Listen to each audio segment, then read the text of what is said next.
Selamat datang dalam pembelajaran geografi. Hari ini kita akan belajar tentang sebaran dan pengelolaan sumber daya alam. Nah, yang pertama kita akan membahas tentang sebaran dan pengelolaan sumber daya kehutanan. Kita akan lihat sebaran hutan Indonesia. Menurut Kementerian Kehutanan, kawasan hutan adalah wilayah tertentu yang ditujukan dan atau ditetapkan oleh pemerintah untuk dipertahankan keberadaannya sebagai hutan tetap. Nah, kawasan hutan perlu ditetapkan untuk menjamin kepastian hukum mengenai status kawasan hutan, letak batas, dan luas suatu wilayah tertentu yang sudah ditunjuk sebagai kawasan hutan menjadi kawasan hutan tetap. Nah, tahukah kamu apa yang dimaksud dengan hutan?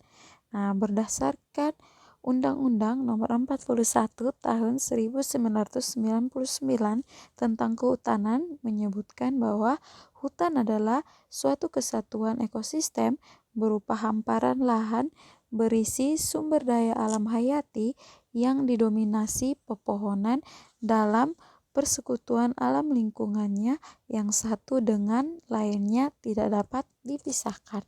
Oke, kita akan melihat jenis hutan di mana dibedakan oleh beberapa macam, yaitu yang pertama kita lihat hutan hujan tropis. Nah, hutan hujan tropis memiliki karakteristik tipe iklim A dan B. Curah hujan di atas 1.600 mm per tahun dan jenis tanah sangat variatif seperti regosol, latosol, aluvial, pedosol. Nah, hutan hujan tropis terletak jauh dari pasang surut air laut, sementara vegetasinya merupakan tumbuhan yang tidak menggugurkan daun hijau sepanjang tahun dan sebaran hutan hujan tropis di Indonesia terdapat di Sumatera, Kalimantan, Jawa Barat, dan Papua. Kemudian kita akan lihat yang berikut hutan gambut. Nah, hutan gambut ini, iklim pada hutan gambut sama dengan hutan hujan tropis, yaitu A dan B. Kondisi tanah oroganosul, kedalaman gambut sangat bervariasi mulai dengan rata-rata 1.500 cm. Nah, anak-anak bisa melihat pada gambar hutan gambut. Nah, daerah sebaran hutan ini biasanya terletak di belakang hutan rawa seperti di Jambi, Riau, dan Kalimantan. Kemudian kita akan lihat yang ketiga yaitu hutan rawa. Nah, hutan rawa memiliki ciri-ciri dengan tanah aluvial selalu tergenang air dan sering dilandai banjir. Vegetasi hutan selalu hijau dengan tinggi tumbuhan mencapai 40 meter. Penyebaran hutan rawa terletak di belakang hutan pantai seperti di Papua Barat bagian selatan, Sumatera bagian timur, Kalimantan Barat, Kalimantan Tengah, dan Maluku. Kita akan lihat yang keempat yaitu hutan payau. Nah, hutan payau merupakan hutan di pesisir pantai dengan tanah yang berlumpur atau pasir. Daerah ini selalu digenangi pasang surut air laut, disebut dengan hutan payau karena ekosistemnya terdapat pada air yang payau. Sebarannya hutan payau diantaranya di Aceh, Riau, Jawa, Sulawesi, Kalimantan, Nusa Tenggara, Maluku, dan Papua Barat. Kemudian kita akan melihat macam-macam hutan berdasarkan keperluan pengelolaan hutan. Yang pertama kita lihat hutan lindung. Nah, hutan lindung merupakan hutan yang memiliki peran penting dalam menjaga ekosistem lingkungan hidup, sehingga keberadaannya dilindungi. Fungsi hutan lindung diantaranya adalah penyediaan air, penahan erosi, pencegah erosi, dan lainnya. Hutan lindung di Indonesia tersebar di daerah Lombok, yaitu hutan Sesaot. Kemudian di Kalimantan Timur, yaitu hutan WHA Sulawesi Utara, yaitu hutan Tangkoko. Nah, anak-anak bisa melihat ini adalah salah satu contoh hutan lindung, yaitu hutan Sesaot yang berada di daerah Lombok. Kemudian kita akan melihat yang berikut hutan suaka alam. Nah, hutan suaka alam merupakan hutan yang diperuntukkan bagi perlindungan dan pelestarian ekosistem tumbuhan dan hewan serta plasma nutfah. Nah, hutan suaka alam tersebar di daerah Sulawesi Tenggara, yaitu hutan Lambusango, Kalimantan Timur yaitu Bukit Bangkirai, dan ini merupakan contoh hutan suaka alam yaitu Bukit Bangkirai di Kalimantan Timur. Kemudian kita akan melihat yang berikut ialah hutan produksi.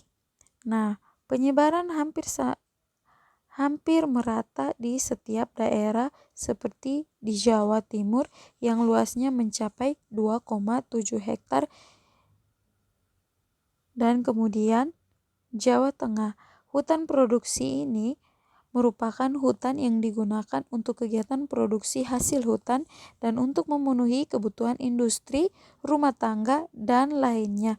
Hutan produksi di Indonesia penyebarannya hampir merata di setiap daerah seperti di Jawa Timur yang luasnya mencapai 2,7 hektar, kemudian di Jawa Tengah. Dan kemudian kita akan melihat yang hutan wisata. Nah, hutan wisata ini adalah kawasan hutan yang diperuntukkan untuk kegiatan wisata, pengembangan ilmu, pengetahuan, dan pendidikan. Hutan wisata di Indonesia tersebar di daerah Sumatera Selatan, yaitu hutan Puntikayu, Sulawesi Selatan, yaitu hutan Malino. Nah, ini kita bisa lihat salah satu contoh hutan wisata. Kemudian kita akan melihat manajemen hutan. Nah, yang pertama adalah perencanaan kehutanan. Nah, perencanaan kehutanan adalah proses penetapan tujuan, penentuan kegiatan, dan perangkat yang diperlukan dalam pengurusan hutan lestari untuk memberikan pedoman dan arah guna menjamin tercapainya tujuan penyelenggaraan kehutanan untuk sebesar-besarnya kemakmuran rakyat yang berkeadilan dan berkelanjutan. Kemudian yang kedua adalah pengelolaan hutan. Pengelolaan kehutanan merupakan kegiatan memanfaatkan potensi hutan sebagaimana mestinya dengan tetap memperhatikan aspek ekologi dan lingkungan. Pengelolaan hutan dilakukan dalam rangka memperoleh manfaat yang lebih optimal dan berkelanjutan. Nah, yang ketiga yaitu pengawasan hutan. Fungsi pengawasan dalam kegiatan pengelolaan hutan sangat penting. Hal ini untuk menilai seberapa besar keberhasilan, kendala, kegagalan, dan tantangan selama kegiatan berlangsung. Nah, kita akan melihat bagaimana tindakan-tindakan penanganan kerusakan hutan. Yang pertama, reboisasi. Nah, reboisasi merupakan kegiatan penanaman kembali hutan yang telah gundul akibat bencana alam maupun ulah manusia. Reboisasi dilakukan untuk meningkatkan kualitas hidup melalui peningkatan kualitas lingkungan. Mengembalikan hutan ke fungsi semula dapat menghindarkan lingkungan dari kerusakan ekosistem, pencemaran udara, tanah longsor, erosi, dan sebagainya. Kemudian yang kedua yaitu konservasi.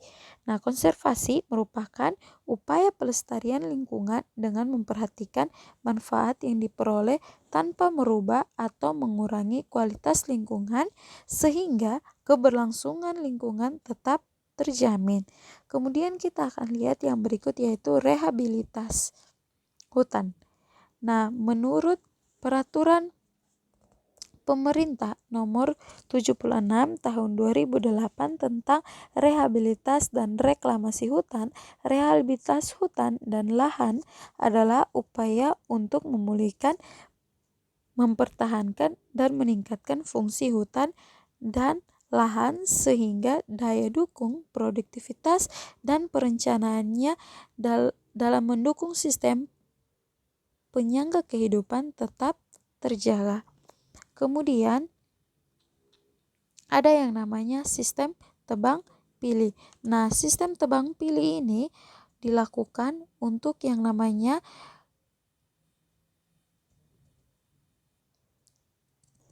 sistem tebang pilih dilakukan untuk menghindari yang namanya penebangan hutan secara liar tanpa adanya penanaman kembali tanaman yang ditebang. Oke, baik. Sekian dan terima kasih. Semoga ilmu ini dapat bermanfaat.